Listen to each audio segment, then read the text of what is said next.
What a couple of weeks it's been. Welcome back to A Scotch and a Beer with Officer Dan, Season 2, episode I have no idea. I'm not that far in yet. I have been mobbing super hard over the last 2 weeks on a project with Chinatown Market, Donut Media, and the Grateful Dead, which we just finished, and now I have to drive to California on Tuesday to drop that off and film the rest of it. On top of that, GK Tech got another 22 pallets of goods in, which was an insane amount of work because we would do that and then go straight to working on the car until like 4 o'clock in the morning. Do that, go straight to working on the car. So I've been living off of 1 to 2 hours of sleep. I guess you can call it sleep. 1 to 2 hours of naps a night for the past almost 3 weeks now, and it's kind of taken its toll. So the reason why I didn't do this episode last time. So hooray for us. We're going to finally be getting back into the story. It's not just kind of an update and an excuse as to why I haven't been doing this. So we're going to dive right into it, kind of leading up from being Danny George's spotter in 2013 to the very end of 2014. I already went over my SEMA experience and all of that stuff. So anyway, that's the episode today. Thank you for watching. Of course, if you do like these, make sure to subscribe. I try to release them every once in a while. I do a lot of how-tos and other helpful items. Anyway, without further ado, the actual Scotch and a Beer section of Scotch and a Beer. Today we're going to be rolling with the Alexander Murray & Co. Distilled, matured, bottled in Scotland from the Fettercairn distillery. 18-year mature oak cask. And the reason why I really like this one, it was distilled in 1999, which, if you guys want to do some math, that is the year I graduated high school. Anyway, this is a Highland single malt. It says it's a rare bottling, light golden color with bright gold highlights. On the nose, you can find fresh green apples and fresh cut hay. On the palate, there's a bold sweet honey and a granary toast punch flavor, followed by a light sweet fruity finish. These are great neat or on the rocks. Isn't that neat? That's how we're going to have it today.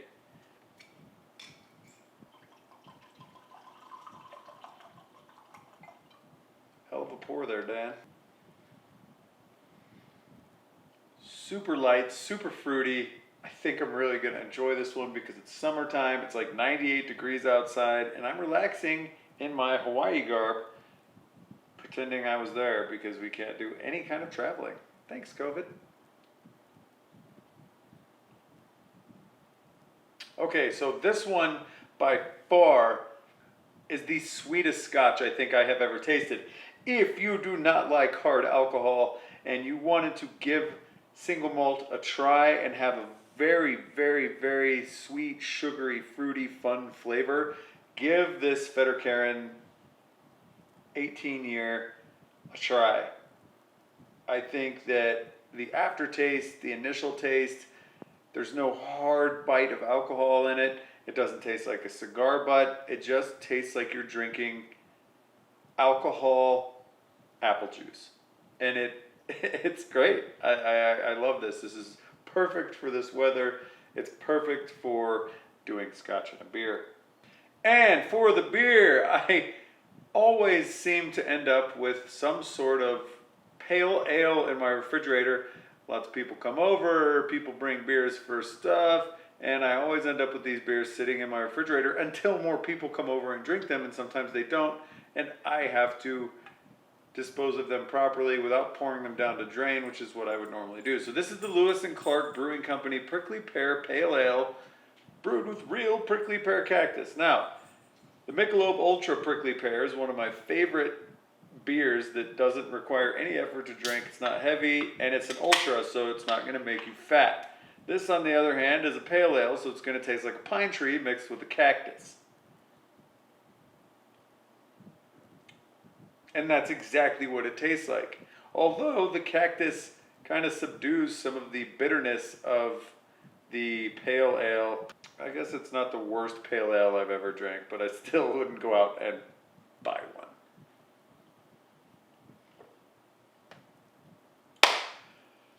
Okay, moving right along. Like I said, rearing up the end of 2013. Had a few more events as Danny George's spotter. That was so much fun, and I learned a lot. Like I said, if you want to do FD and you can get in on a Pro 2 or a Pro 1 team in any way, especially being a spotter, because it gives you bird's eye view of the racetrack, and you sit next to the judges and you learn exactly what those dudes, I'm going to turn this around, and you learn exactly what those dudes want to see. You ask them questions, you get feedback for the driver, plus you learn the ins and outs of actually petitioning bad calls and so on and so forth. So you learn more than you think you would about that, plus all of the other stuff I went over in the other videos, the will call stuff, where to go, who to talk to, what to do when you get there, where your pit's going to be, etc., etc. So that was a huge learning experience for me, and I can't thank Danny enough for taking me along as his spotter. That being said, I had set my sights high on becoming a Formula Drift professional. I had gotten my license, I didn't have a car, I didn't have any sponsorships, but boy did I cash my 401k out and start spending. Again, if you guys want to get more in depth into the story with all of the pictures and like an actual write-up of all of this stuff, I did blog while I was doing Pro-Am, and I blogged almost all the way up until my end of the first season of Formula Drift. So if you want to kind of get a very in-depth inside view of each event that we went to, hit up the blog. It's www.danbrockettdrift.com. Do people even still read? I don't. So the day that we started my Formula D build for 2014, and keep in mind that the Formula D series starts in April. I think it was April 11th and 12th was the dates. So December, January, February, March, April. That's 5 months, give or take, to build an entire Formula D car from what we had, which was a complete bare rolling chassis. Now, we took that thing all the way apart, stripped it down to a actual bare chassis, so there was nothing attached to it. Then we started cutting, and boy did we cut. You let me loose with some sort of cutting utensil, I will cut the living shit out of it. That is a given.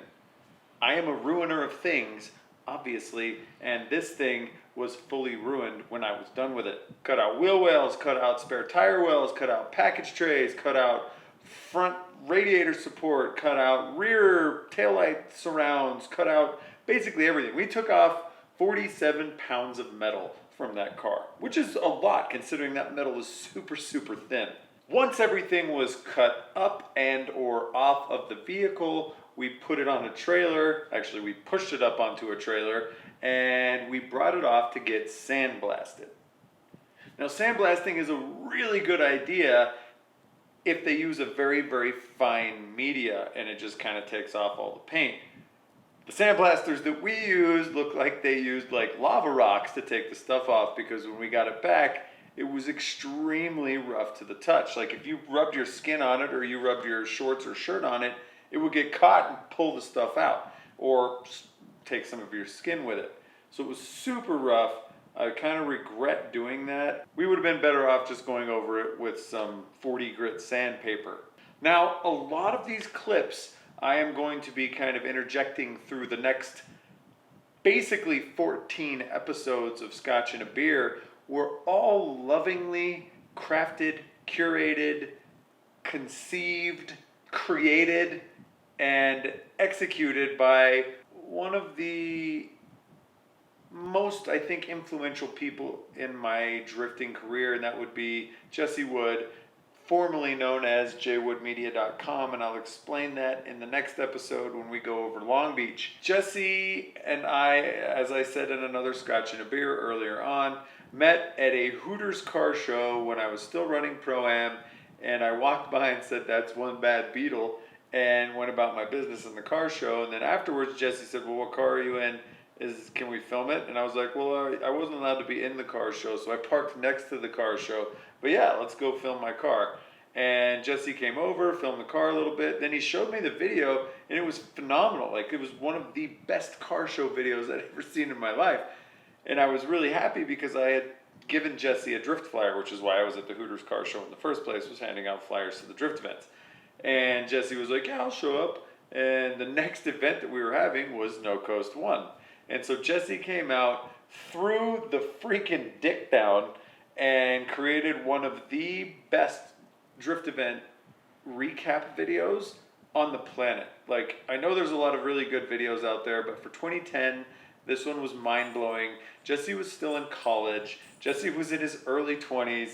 Like, I was like, this kid has a bright future ahead of him. I need to utilize this to the best of my ability. So I asked Jesse, hey, do you want to be involved in the Formula Drift team and do all the media for it? I can't pay you because I'm going broke myself, but I want to give you the exposure. I want to get you, and I know that's a really stupid thing to say. I'll give you all this exposure. But in this case, it actually worked. Like, no question in my mind that it actually worked. Anyway, asked Jesse if he would be the media guy and do basically an episode around 5 to 10 minutes each. And he would get to travel the country while he was still in college and meet a lot of freaking very influential people that would pay off later in his career. So the very first post that I made was December 18th. The next one that I made was not until February 3rd, so almost an entire month went by. And, again, going back to another episode of Scotch and a Beer, this was because we were waiting for parts to come in. The guys that I did have as sponsors were sending me stuff in the mail at either a discount or at cost. And I didn't get any money from any of the sponsors that I had, except for Radium. Radium gave me like $500. Which, thank you very much, Radium. That was very, very much appreciated and needed. Waiting for everything to come in. The only thing that came in on time during January was my body kit, my BN Blister body kit. It was done by a place called, God, I can't even remember what that place was called. They had a sticker about this big on the front corner because he only gave me like a 15% discount. And I had somebody go pick the stuff up and actually drive it to Albuquerque, so I didn't really save on shipping or anything like that, but at least we got it quickly. So we spent most of January getting the body kit fit on because that was literally the only part that we had. Now, while everything was off of the chassis, we decided to stitch weld it and get all the seams welded. Make sure every single last bit of sound deadening was out of there to get all that weight. And Luigi from Car Crafters went ahead and mocked up the body kit. Again, using Cleco fittings. I freaking love these things. They're amazing. I always buy them for my new projects, and they're always the wrong size. So I cannot, for the life of me, order the correct Cleco fittings. They're either too small or they're too big for the holes that I'm drilling. I am just a moron. I wish they were in millimeters because I'd be like, oh, I have a 4mm hole. I need to get the 4mm Cleco fitting.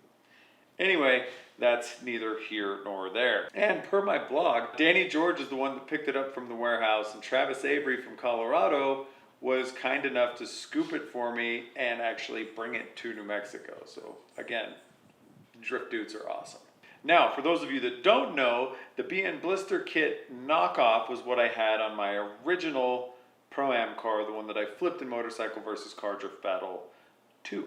And I absolutely loved the way that that kit looked. I loved that it was big, smooth bulges that went into the doors, and the doors were flat, and then big, smooth bulges again. I liked the way that that looked. It was super rally, and I fell in love with it. So this time, ordered actual BN Blister Kit. It was really expensive, but like I said, I got a tiny discount, and I absolutely loved that body kit. Now, once the body kit was on, we could actually mock up where everything kind of needed to go. So we cut the rest of the front end off that we needed to cut off. We cut the rest of the rear end off that we needed to cut off. Started going about the business, fabricating all mounts and stuff to mount the taillights and the rest of the fender mounts and so on and so forth. Now, before I get started into all of this, again, make sure if you're doing a Pro-Am or even Pro Build, print out the rule book and highlight all of the very important things, the very specific things that you need to do. Because if you cut too much of the chassis off, you can't put that back on and you have to start over. Like, you can't get away with that in tech. Like, oh, sorry, I cut this, so we welded it back on, but we cut it off still. They're going to fail you in tech. So just be very, very careful when you're going through the rule book, building a professional race car. Now, speaking about the rear end, we wanted to try to build a rear end that was crushable, and I actually just tested that this year. I haven't hit anything with the car other than some light scrapes, but I definitely love to have some tires at the Hoonigan thing, and I love to have some tires at Sandia. I scraped the wall at Sandia, and the rear end shifts and moves around, but you can shift and move it around back to where it was. So designing the rods to bend, we put shear bolts in where they actually hold the fenders out so that if you do hit really hard, it gives so that everything doesn't crack and break on the fiberglass side, but it won't go all the way in and destroy itself. So those have worked multiple times as well. So really pumped on the way that that was done. Now, one of the other main things that I really, really wanted to do was put a jack point in the car. And somehow that never happened. So we got a Formula D car that you change tires every 2 laps. We didn't have a jack point on the car. The car was way too low for us to ever utilize the actual jack. So we had to put it up on race ramps just to get the jack under. It was a huge pain to change tires. Anyway, again, neither here nor there, just would have been a nice to have. So Keith and Cory Slight, the guys that have been helping me kind of manage the program, had a series of stores and malls called Factory Edge. They sell motocross, apparel, Fox, Metal Militia, all that stuff. So I cannot thank them enough for letting us build the car in their warehouse that they use to warehouse t-shirts and take incoming shipments and basically manage their business out of. So I was a thorn in the side for months and months. I appreciate you guys. Thank you so much for letting me build the car there. That could not have done it without you. Thank you. Anyway, we started fabricating the rest of this stuff. So we put the fuel cell mount on, we got the front end built, we got the motor in basically sitting where it was supposed to sit, and that brings us up to January 21st. So it's 10 days from February, which means 2 months away from Long Beach. In between January 21st and February 3rd, we got a lot done. Since we had the body kit, taillights, headlights, motor in, all of that stuff, fuel cell, it was time to do the roll cage. And Luigi freaking killed it on that. The roll cage went in without a hitch. We got tons of documentation on actually how we built the front end, how we built the disassemblable, is that even a, anyway. How we built the disassemblable front end and the actual installing and welding in of the roll cage itself. And so that was mostly done by February 3rd. So here's where things take a twist for the insane. I came across an ad for a baller S13 coupe with a not running RB28 stroked, crazy build, super baller parts car. Like I could and wouldn't ever build anything like this in my entire life. Like the attention to detail on this car was insane. It had molded wide body, it had real SSR wheels, which I can say I've owned a set of real wheels now because I technically owned them for like 3 weeks. Found this car, haggle with the dude, go to pick it up, got a really smoking deal on it, and decided to, instead of running the RB that we had, building that one, to take the one that was out of here, get it all taken down, and then basically redo everything. Put the pistons back in, put everything back together, and make lots and lots of horsepower because it was a stroker kit. And that stroker kit alone was worth like $3,800 or something like that with all of the parts around it. So what we did was we got in touch with Rob Brockett, and Rob Brockett was going to send me solid lifter cam stuff, big cams, all this stuff for the head, oversized valves, titanium springs, etc., etc., etc., so that we could actually rev the thing up a lot. They gave me intake manifold and exhaust manifold for 50% off, basically. So we had the motor package-ish dialed to a point. So we get everything taken apart, we get that motor out, we send it off to the machine shop to make sure everything's okay, and that's kind of where things started to go wrong. So here are some pictures of this baller car before I took everything of value out of it. I stole the motor, I stole the transmission, I stole the brakes, I stole the diff. Was actually a real diff. It was a Kaz two-way, and the headlights were bricks and all of this stuff. So I took all of that stuff off of it. Now the goal was to either sell it as a rolling shell, which I never ended up being able to do because it was super, super, super expensive. I was asking $5,000 for this rolling shell, and it was absolutely stunningly amazing. In today's prices, that'd be worth like $15,000. So what we actually ended up doing was I found an SR20 locally. We built that up and slapped it into the S13. So the guy that put that together had it for a really long time, building it and making it run and everything. And he never gave me any updates. And then all of a sudden somebody told me that they saw it driving on the road. And I was like, well, I haven't even driven it yet. Paid all this money to get it running, and I haven't even got to drive it yet. And so this guy was kind of using it as his daily while I was trying to sell it, because he kept telling me it wasn't running and then it couldn't run. Anyway, that's a different story altogether. So I go to pick it up. I finally sold the thing and went to go pick it up, and the only time I got to drive it home was pouring rain. Couldn't see anything. Like, it was raining so hard that the car was useless, and I didn't want to smash any curbs and scratch the beautiful SSR wheels. So I drove it home, and that was the only time I got to drive it. And the guy came and picked it up the next day, and within a week had crashed it into a pole.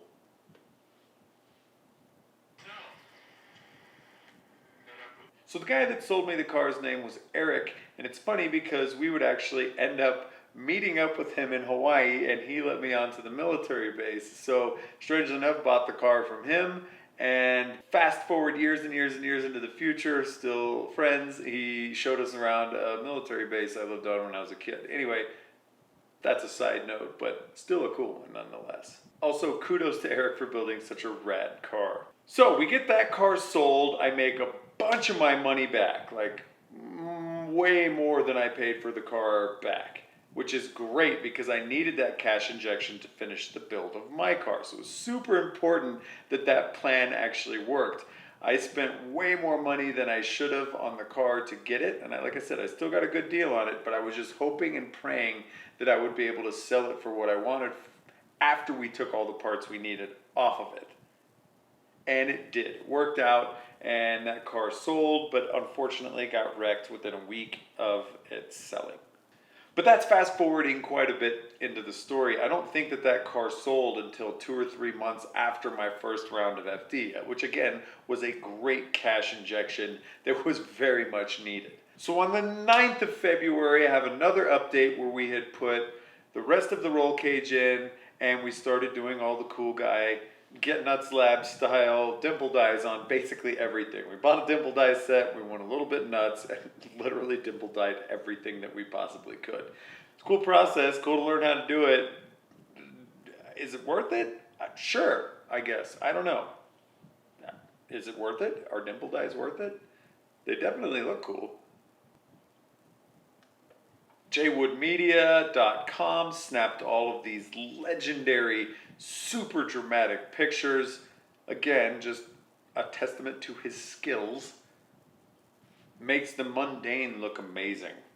It's now February 18th, and Luigi has finished doing everything he needed to do with the cage, all of the fabrication, all of the major stuff that needed to happen to make the race car an actual race car that could pass tech. So we disassembled the entire car, and we were going to paint the chassis, basically chassis gray, like just plain old gray. It doesn't stain easily. It looks very neutral. It's not overwhelming when you're inside the car. Learned that lesson the hard way from painting the inside of the car neon yellow. It's very bright inside there. So I wanted something a little bit more muted this time around. Plus that yellow got really dirty really quickly.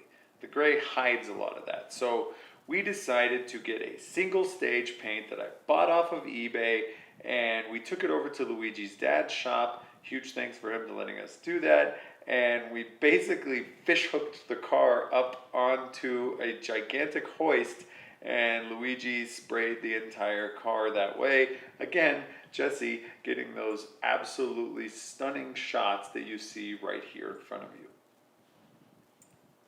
So now the chassis is gray inside and out. It's looking fresh.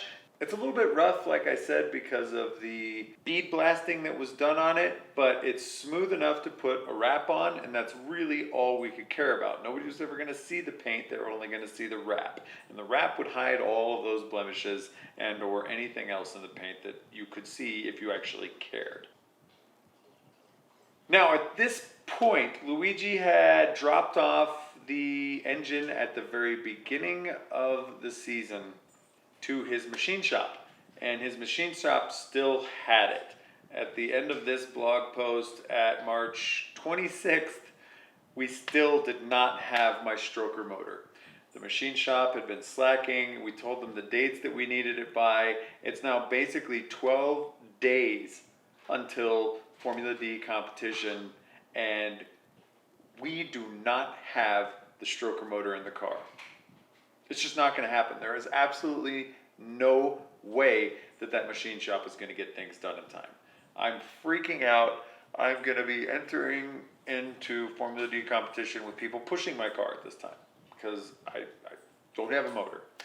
So we did have a running RB in my Pro-Am car, which we were like, well, this is really going to suck because now we have to change a lot of stuff and we can't run all these baller parts and it's not going to make as much horsepower.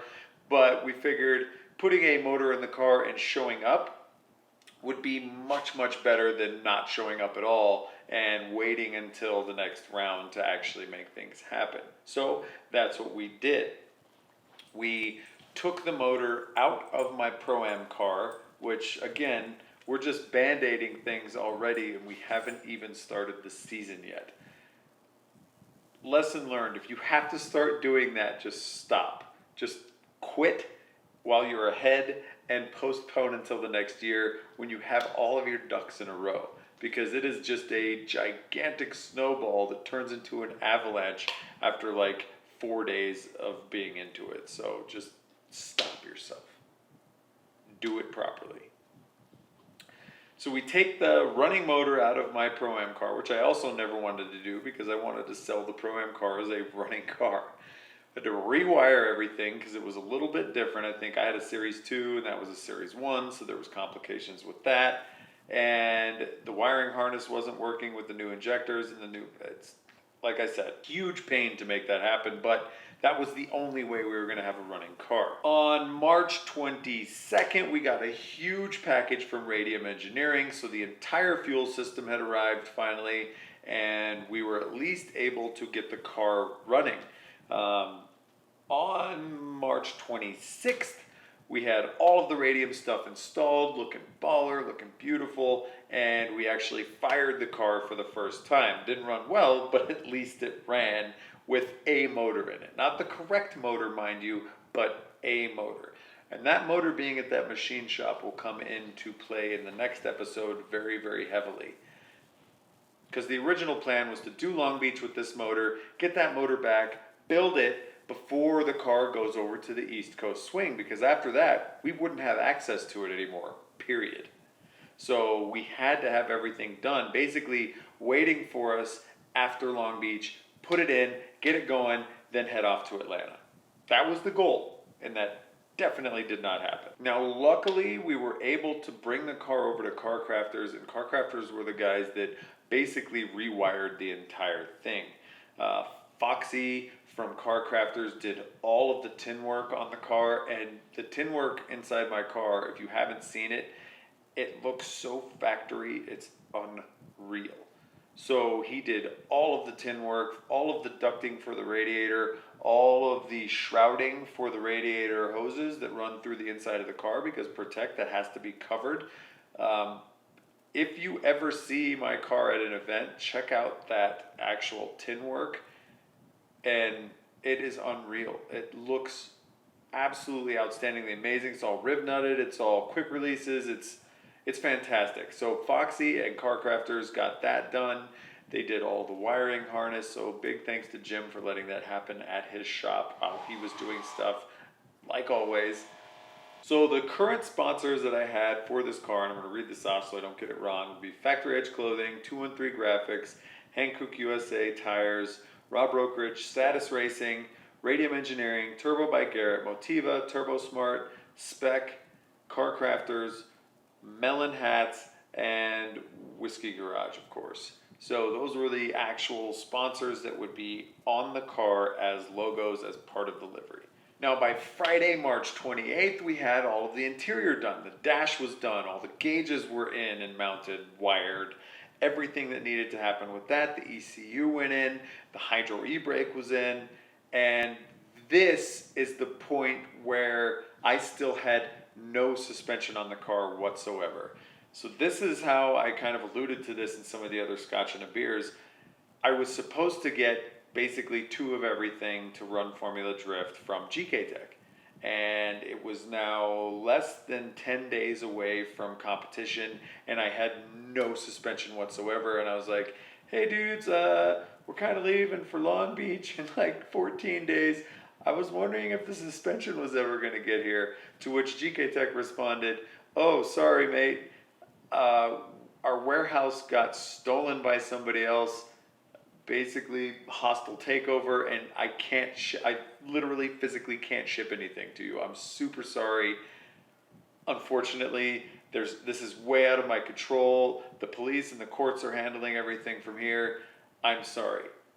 And I was just like, oh my God, what do I do? So I got on to Powered by Max's website and ordered 2 of everything, full retail. What a bummer that was. Holy smokes, that was like $4,800 in parts. Literally 2 of everything. I wanted to have spares, spare arms, spare knuckles, spare angle kits, and blew the wad on all of that, and had to basically overnight the parts so that they could get here, we could install it and get it to an alignment rack on time. Now, on that note, I don't know when it happened or why it happened, but somebody couldn't find the lower control arm bolts that bolt into the subframe, so they replaced them with standard bolts that were about an inch longer than they should have been. Didn't cut the ends off, but those were sticking out, and that will be super, super, super important for what I go over when we actually get to Long Beach and go. Anyway, back to it. We got the interior in, the motor's now running. The car is fully gray at this point. We still haven't done the wrap. It looks really cool though. I really like the way that it looked. We were super stressed. It's almost April. We have a barely running car that hasn't been tuned. Probably not going to make Long Beach. And I'm going to miss my first round as a professional driver and be very sad about it. So Sunday, March the 30th rolls around. We test the car for the first time. It feels so amazing to actually drive it. My God, the amount of stress, blood, sweat, and tears that went into this entire project have now gone into me driving this naked car at the racetrack, and it felt so good to do that. Unreal. Had some steering issues, but we were like, we'll dial that in and practice at Long Beach, which was a really horrible idea because you get like 2 laps of practice at Long Beach. Few days before it's supposed to be April, we finally get the wrap on. 213 slays it. We do it in a night. It took like 12 and a half hours to get this thing fully wrapped and all of the vinyl on it. It was a all hands on deck type of thing. And it was basically 2 days before we were supposed to actually leave for Long Beach for tech and all of that stuff. Monday, March 31st, we head back to the dyno at Motiva. Scottie has it. Scottie is working out some of the issues that we had at the racetrack. It was breaking up really badly. The steering sucked. We were working on that while he was working on the actual breakup issue. He got most of that dialed in. Back to Car Crafters, cleaned everything up, packed everything up, and Jim Guthrie was nice enough and kind enough and cared enough to let us use his Death Star The one that we had taken to Pro-Am, the big rig with a house on it and the big stacker trailer. So we were headed to Long Beach looking like absolute ballers. And that is where I'm going to end this video. In the next episode, I'm going to go over the adventure of actually getting the car done the day we were supposed to leave, having one half day of test session on it, not even that, and then going to compete at your first professional drift event ever, which was a complete and utter shit show in every way possible. The next one's going to be a doozy, I promise. But that's all for now. This is Officer Dan with Scotch and a Beer, and I'll catch you on the flip side.